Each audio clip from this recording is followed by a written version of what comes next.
Lo que estás a punto de escuchar cambiará tu forma de ver MotoGP para siempre, porque esta no es solo la historia de un piloto, es la historia de un gladiador que dejó la comodidad de una era dorada en Honda, para subirse a una bestia roja que pocos han sabido domar, la Ducati, y si creías que ya lo habías visto todo de Marc Márquez, apenas estamos comenzando, pero antes de continuar, suscríbete a Leyendas del Asfalto, activa la campana y acompáñame hasta el final, porque lo que viene es un relato de guerra, talento y redención. Imagina el momento, Márquez, 8 veces campeón del mundo, llega a la parrilla de Ducati, un hombre acostumbrado a ganar con una moto que él mismo moldeó durante años.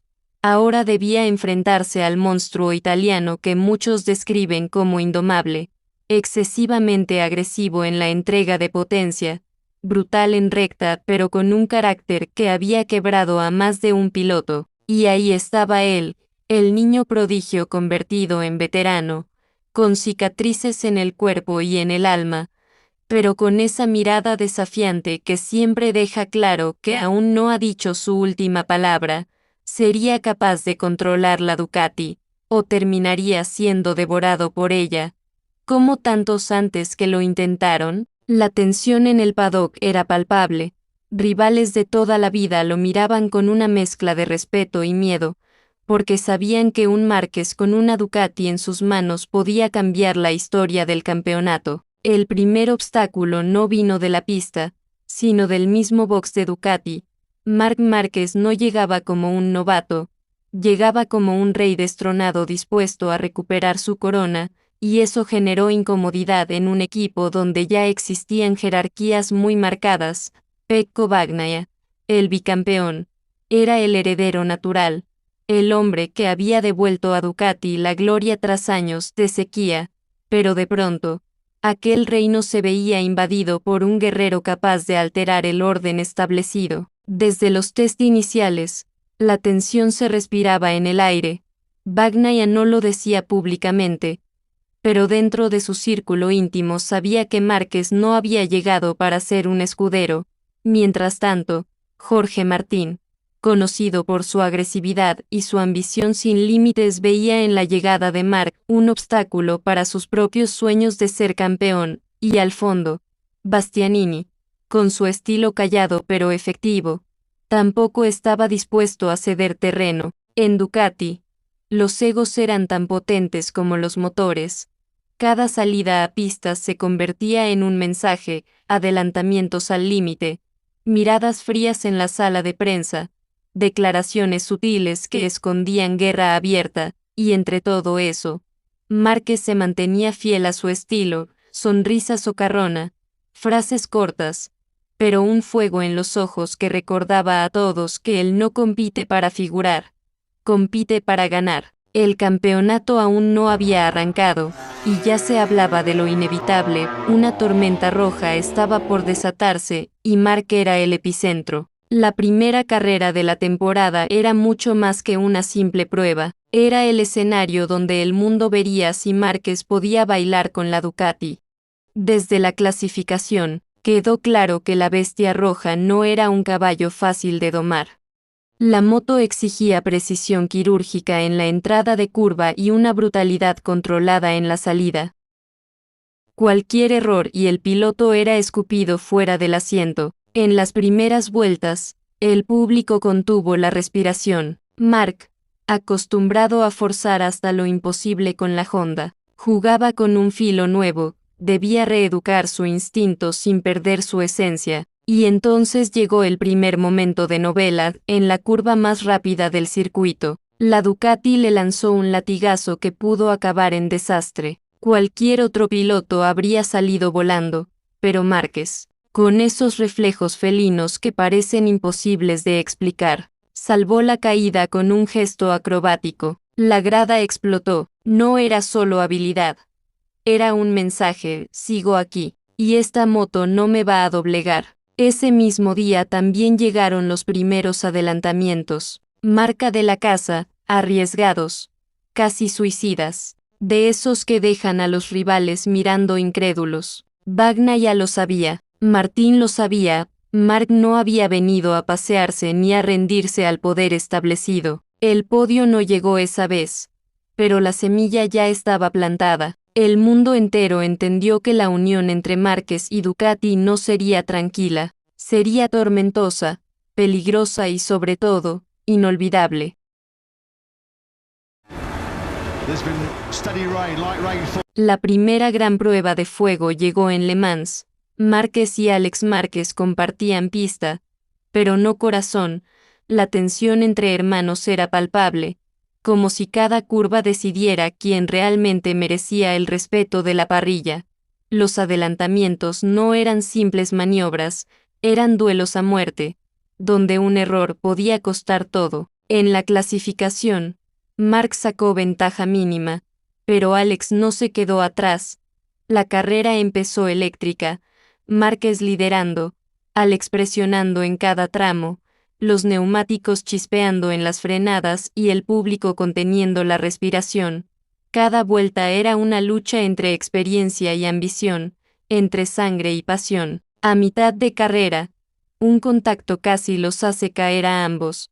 El mundo contuvo la respiración, pero Mark, con su instinto de leyenda, salvó la moto y el control de su destino. La victoria no fue solo un triunfo en puntos, fue un mensaje, un recordatorio a todos los rivales, y a su propio hermano, de que Marc Márquez no se rinde nunca. Así continuó la temporada, carreras épicas, adelantamientos de película y la constante sensación de que cada curva podía decidir quién ganaría el 9º título. Y mientras la rivalidad con Alex crecía, el resto del mundo solo podía mirar y preguntarse, ¿podría Mark realmente cambiar la historia del motor este año? La mitad de temporada llegó como una tormenta.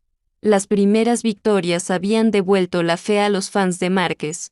Pero el destino nunca juega limpio. En Sachsenring, su templo, todo parecía estar escrito para otra exhibición. Sin embargo, un error mínimo en la entrada de la curva 11 lo lanzó por los aires. El público quedó en silencio. Mark se levantó entre el polvo, golpeado, pero no vencido, su Ducati destrozada, su cuerpo magullado, y su orgullo herido. Esa caída fue un recordatorio cruel, el 9º título no se regalaría, tendría que arrancárselo al destino con las uñas. Los médicos hablaron de reposo, de prudencia, pero Márquez conocía otra palabra, persistencia. Con vendas, hielo y cicatrices frescas, se presentó en la siguiente carrera como si nada hubiera pasado. Mientras tanto, Alex Márquez aprovechaba cada oportunidad. Sus podios constantes lo mantenían en la pelea por el campeonato. La narrativa estaba servida, el hermano pequeño creciendo a la sombra del gigante, buscando la oportunidad de destronarlo. La prensa lo sabía, los fans lo intuían. La temporada 2025 ya no era solo un campeonato, era una guerra familiar, una historia que dividía corazones y que cada domingo parecía escrita por los dioses del motor. Con la temporada entrando en su fase más intensa, Mark sabía que ya no había margen de error. Cada punto contaba, cada adelantamiento podía decidir el destino del campeonato. Alex Márquez estaba en su mejor forma, y lo que antes era visto como una rivalidad simbólica, ahora era una amenaza real. En Assen, la catedral del motociclismo, se vivió una de las carreras más feroces del año. Mark y Alex intercambiaron posiciones sin piedad, rozando carenados, levantando aplausos y gritos en cada curva. El público no veía solo a dos pilotos, veía a dos hermanos convertidos en gladiadores, dispuestos a dejarlo todo sobre el asfalto. Al final, la experiencia de Mark marcó la diferencia. Una maniobra imposible en la última chicane le dio la victoria por apenas décimas de segundo.